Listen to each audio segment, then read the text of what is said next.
Hey guys. All right. So if you guys are in this situation like I was a couple of days ago, I just want to tell you guys how you guys can get your car started.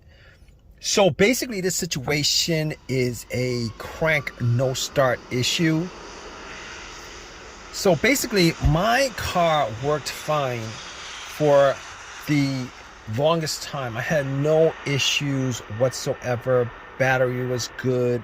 Haven't had battery issues at all. And out of nowhere, I parked it, got a crank no start issue. And the thing about it is, it drove fine the whole entire day, had no issues whatsoever. I went to a bunch of places. I drove it to the store, to the pet shop. I even got a couple of goldfishes when this occurred.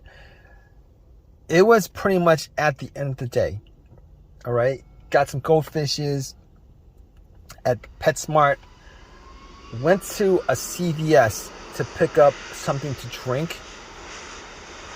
And got back out.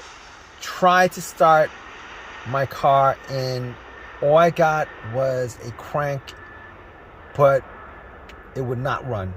Crank, it would not run. Crank, it would not run. And I tried to start it multiple times. So I was a little bit worried because it's very, very, very warm out.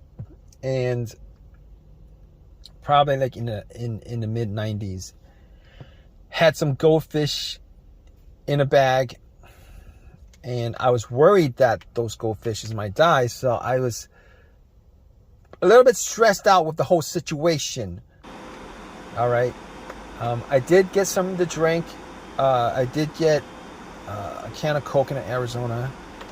And they were kind of cold. So I actually put it in the bag where the goldfish were and hoping that the goldfishes would survive. But that's neither here nor there.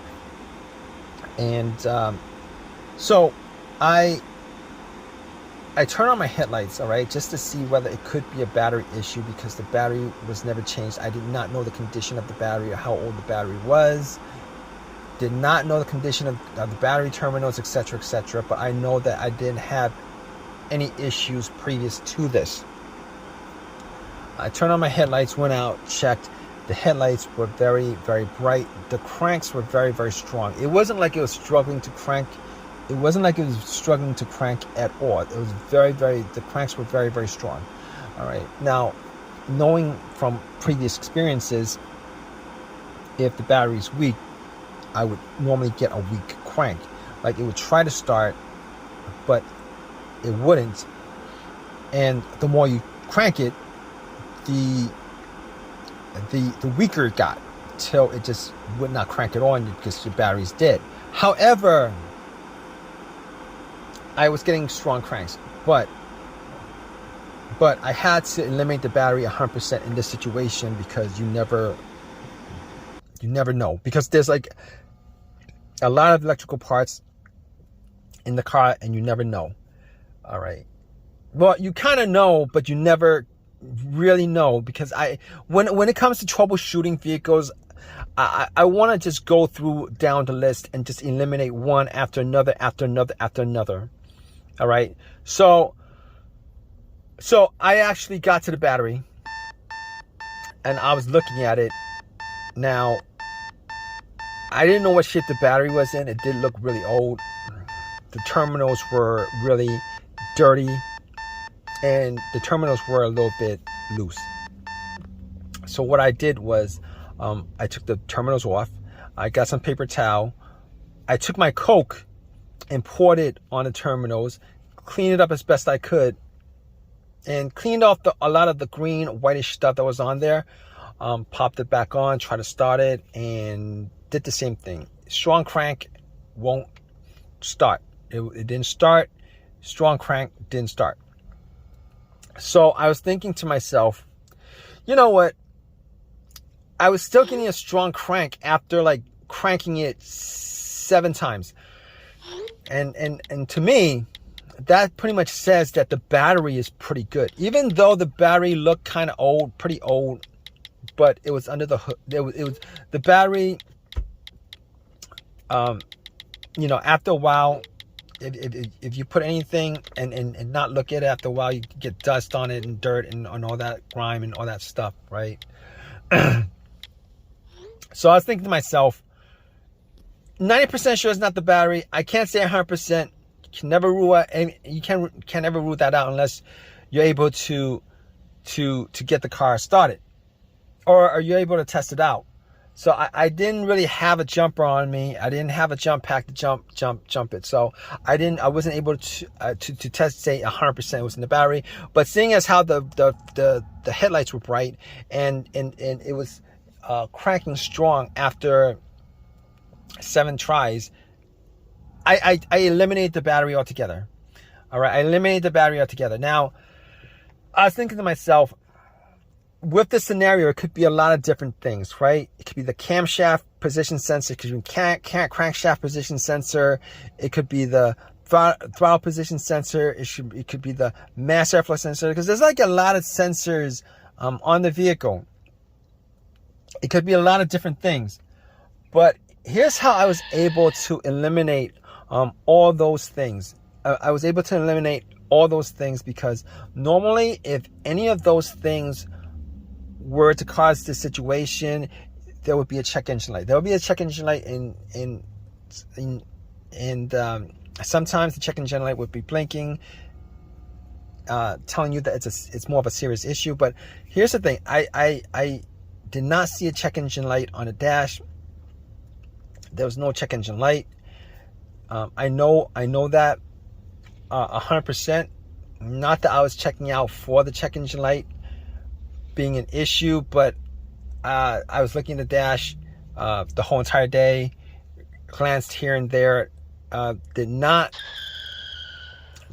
see a check engine light on the dash. So I know now I can't rule that out as 100% because I couldn't get the car to start up. Now, if it started up and there was no check engine light, you know, I could say 100% that it wasn't the check engine light. And I didn't have an OBD2 to pop it in to scan it.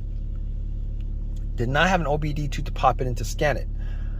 However, I was going to rule that out because I was going through scenarios as best as I can because it was getting pretty warm and my goldfish, my goldfishes were gonna die. So I was like, all right. Should I call AAA? Maybe I could go back into CVS with the goldfish and put it in the fridge, you know. But you know, I was like 20 minutes into that, and I had to get something. I had to get something. Well, I was hoping that it was an easy fix. Get something. All right, so I was like thinking to myself, what else could it be besides this? All right. So I checked out the fuses. All right. Checked out the fuses, made sure that, you know, I didn't smell anything that was burnt. I didn't see anything kind of burning on the top of the fuses. And I looked at the fuses and everything looked good. Now, I didn't have a fuse tester to test it out, but just from eyesight, everything looked good. Smell test didn't look like anything burnt out.